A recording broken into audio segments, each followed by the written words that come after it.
आज हर घर तिरंगा कार्यक्रम रे सारा बलांगीरवासी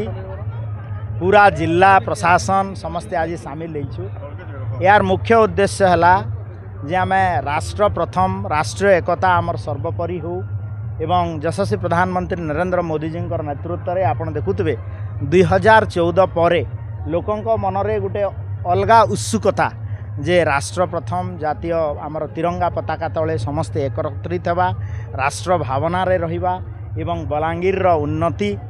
तथा सारा ओडिशा प्रदेश उन्नति हो माननीय मुख्यमंत्री मोहन चरण माझी नेतृत्व में यहाँ ही समस्त आशा एवं हर घर तिरंगा माध्यम आम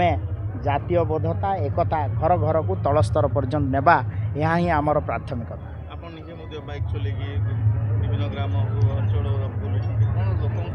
निश्चित भाव में मोर निर्वाचन मंडली लुईसिंगा आगलपुर पैंतला आम अगस्ट क्रांति दिवस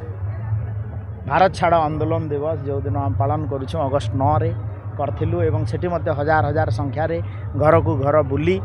तिरंगार महत्व तिरंगा यात्रा रे समस्ते सामिल हुंतु घरे घरे तिरंगा लगेवा एवं जातीय एवं राष्ट्रीय एकता को सर्वोपरि मने रखिबा यहाँ ये कार्यक्रम आइछि।